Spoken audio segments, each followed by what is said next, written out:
오늘 투게더 책방에서 만나볼 책은 바로 적자 생존이라는 말에 반기를 드는 책인데요.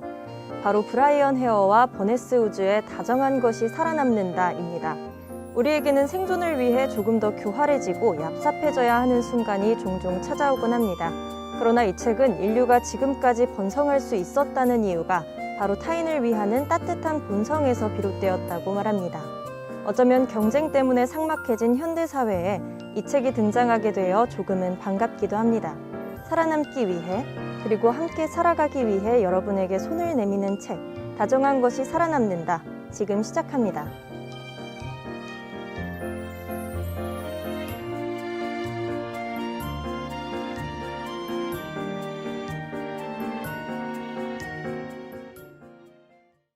책을 통해 보는 20대의 시선, 책과 함께하는 우리의 경험담, 20대만의 이야기가 모이는 투게더 책방에 오신 것을 환영합니다.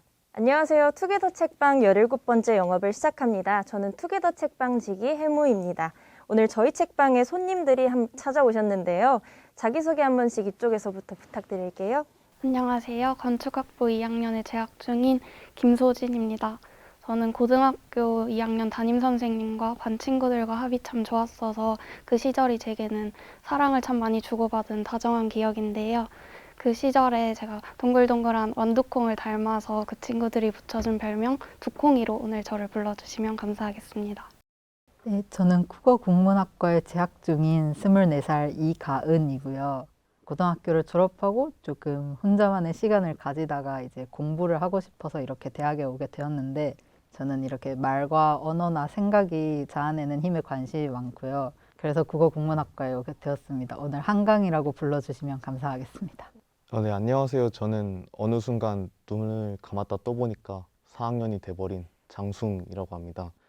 평소에도 책 읽는 거나 토론하는 거 좋아해서 지금 이거 전 시간에도 교수님과 함께하는 독서토론 세미나 참여하고 왔고요. 네, 오늘 저를 장숭으로 불러주시면 될 것 같습니다. 네, 오늘 방문해 주셔서 다들 감사합니다. 두콩님, 이번 달 투게더 책방에 소개되는 책이 두 가지였잖아요. 근데 왜 다정한 것이 살아남는다를 선택하셨나요? 아르바이트를 하면서 감사합니다, 수고하세요 등의 고객님의 친절한 인사말 한마디에 제가 힘이 나고 보람차는 걸 보고 세상이 우리 모두가 스스로와 타인에게 조금씩만 더 다정하다면 우리가 사는 곳이 훨씬 더 따뜻한 곳이 되지 않을까 하고 생각했었어요. 그러다 제주의 한 북카페에서 다정함이 생존에 유리한 근거를 담은 이 책을 만나게 되었습니다. 당시에 완독을 하지 못해서 아쉬움이 남았는데 투게더 책방을 통해 다시 한번 책장을 펼치게 되었습니다. 네, 감사합니다. 혹시 한강님은 어떻게 생각하시는지 들어볼 수 있을까요? 너무 이유를 멋지게 말씀해 주셔가지고 제가 이렇게 대답해도 될지 모르겠는데 저는 제목에 끌렸던 것 같아요. 제가 본래는 이제 소설책을 즐겨 읽는 편이라서 이런 류의 과학 서적이나 에세이 같은 거는 거의 읽어본 적이 없어요. 그런데 이제 마침 지나가다가 독서 후기 클럽을 모집한다는 이 포스터를 보고 이 다정한 것이 살아남는다는 이 문장이 갑자기 심장에 꽂히는 듯한 기분이 들어서 이 기회에 한번 읽어보자 해서 고르게 되었습니다. 네, 저는 일단 좀 너무 소설책만 읽다 보니까 이제는 조금 과학 교양 도서도 읽어봐야 되지 않나 4학년인데 그래서 이 책을 선택하게 되었습니다. 네, 답변 감사합니다. 혹시 그러면 다정함이 여러분의 삶에 강하게 작동했던 적이 있으신가요? 그렇다면 혹시 언제였는지 소개해 주실 수 있으세요? 저는 사실 제가 지금까지 이렇게 살아올 수 있었던 것 자체가 다정함이 작용했던 증거가 아닌가라고 생각을 하고요. 그래서 그래도 골라보자면 이제 제가 어릴 때 길을 가다가 되게 크게 한번 넘어진 적이 있었어요.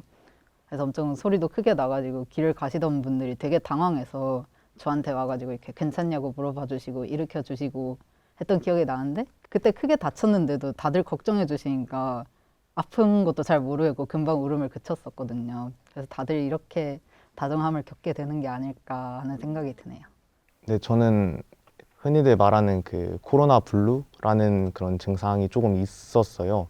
근데 어느 날 이제 한 선배가 저한테 너무 상태가 안 좋아 보인다. 상담을 한번 받아보는 게 어떻겠느냐라는 조언을 해줬고 이런 선배의 다정함에 그 순간 나도 조금 상담을 받아봐야겠다 이런 생각을 했어서 상담을 받았고 다행히도 지금은 많이 괜찮아진 상태고, 그래서 그런 선배의 다정함이 없었더라면 이런 영상 출연 같은 거는 상상도 하지 못했을 정도로 그런 다정함이 저에게 매우 큰 작용을 했던 것 같습니다. 네, 다들 답변 너무 감사드립니다. 그러면 이제 본격적으로 책을 리뷰하는 시간을 가지려고 해요. 책에서는 다정한 태도를 아름다운 것이라고 했잖아요. 하지만 과연 자신에게 스트레스를 주면서까지 남들에게 다정하게 대하는 것이 맞는 선택일까요? 여러분은 어떻게 생각하시는지 듣고 싶습니다.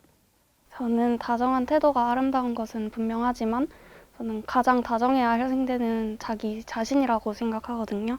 그래서 자신이 스트레스를 받는 다정은 옳지 않다고 생각합니다. 그래서 제가 타협한 것은 바로 친절함인데요.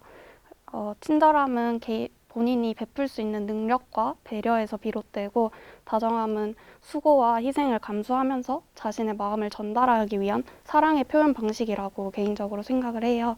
그래서 저는 저와 제가 사랑하는 것에는 다정하게 하고 이 세상에는 친절하게 대하기 위해서 노력하고 있습니다.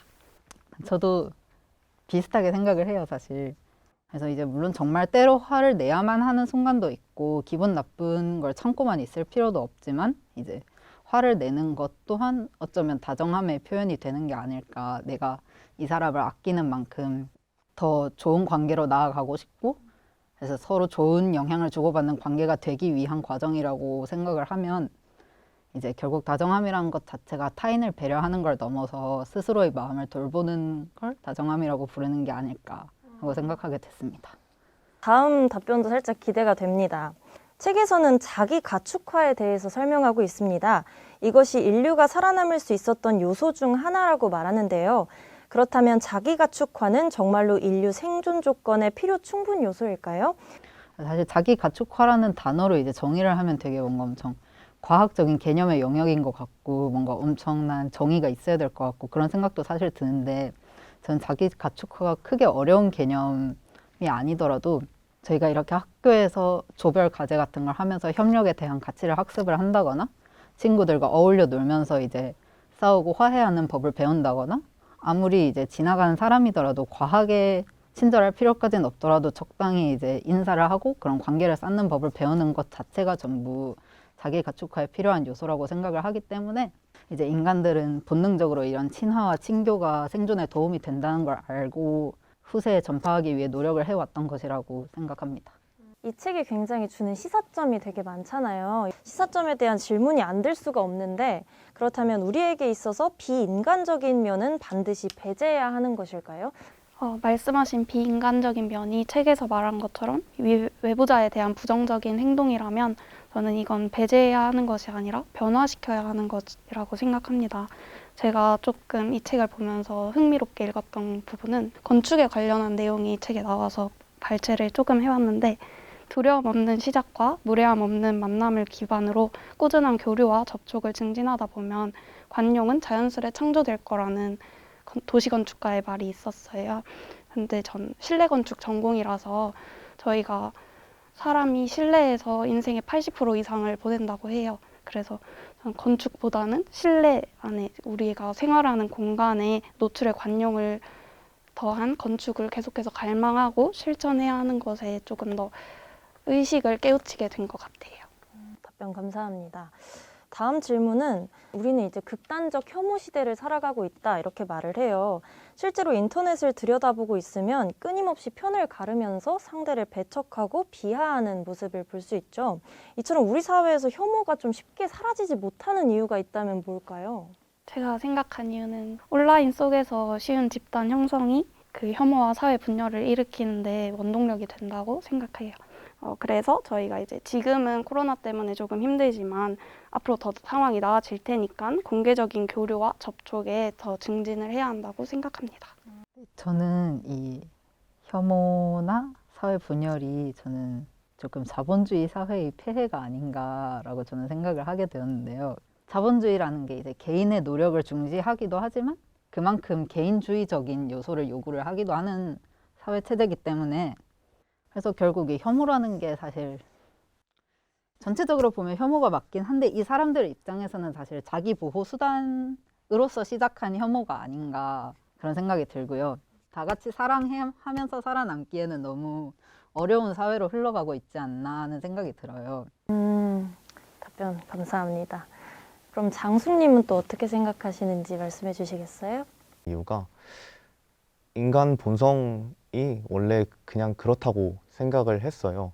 그 책에서 나온 바와 같이 인간이 집단을 형성하고 그런 본인의 외집단을 공격을 하고 또 그 두콩님께서 말씀하신 것처럼 기술의 발전 때문에 이른바 확증 편향이라고 본인이 보고 싶은 것만 보고 본인의 집단에 도움이 되고 이로운 것만 보게 되는 그런 경향이 있어요. 그리고 그러한 경향이 계속 발전하면서 사회 분열과 혐오까지, 극단적인 혐오까지 이어지는 거라고 저는 생각을 했습니다. 맞습니다. 저도 사실 요새 세상이 혐오로 가득 찬 이유에 흑백 논리가 작용한다고 생각을 해요. A가 아니면 무조건 B다 이렇게 생각하는 것 때문에 또 이렇게 확장이 되는 것 같기도 합니다. 그러면 이제 마무리 질문을 해드릴 건데요. 이 책에 가장 어울리는 해시태그와 선택한 이유를 하나씩 말씀해 주실 수 있을까요? 저 같은 경우는 해시태그 함께를 생각했어요. 왜냐하면 다정한 것이 살아남는다라는 제목의 이면에는 함께가 있어서 저희가 다 같이 살아남지 않았을까 하는 생각에 함께라는 해시태그를 골랐습니다. 저는 책에 대한 해시태그로는 반전을 하고 싶은데요. 뭔가 표지나 제목을 보면 되게 따뜻한 에세이라든지 따뜻한 문구가 가득할 내용 같아서 쉽게 손이 닿였는데 막상 펼치고 책에 대해 알아보니까 과학 분야의 책이었잖아요. 그래서 반전이라고 해시태그를 달아주고 싶습니다. 네, 제가 생각하는 해시태그는 생존이라고 생각을 합니다. 결국은 인간이 이 책에서 나왔던 것과 같이 자기 가축화를 통해서 생존을 했든 적자 생존을 통해서 생존을 했든 결국은 생존을 했기 때문에 우리가 이렇게 다정함이 우리에게 이만큼 큰 도움이 되었다. 이런 걸 알 수 있었기 때문에 결국은 생존이 우리에게 크나큰 중요한 포인트가 되지 않았을까. 네, 그래서 해시태그로 선정해봤습니다. 네, 다들 답변 너무 감사합니다. 요즘에는 이제 우스갯소리로 세상 살기 참 팍팍해졌다라고 하는데 요즘은 서로에게 관심을 기울이기보다는 그냥 내버려 두고 자기 일을 하기 이렇게 바쁘잖아요. 이런 사회적 분위기 속에서 살아가고 있는 저희가 이런 책을 만나게 되어서 되게 좋았던 것 같습니다. 이것으로 투게더 책방의 17번째 영업을 종료하겠습니다. 오늘의 이야기가 마음에 드셨다면 저희 책방의 단골이 되어주세요. 좋은 책이 입고되면 다시 오픈하도록 하겠습니다. 감사합니다.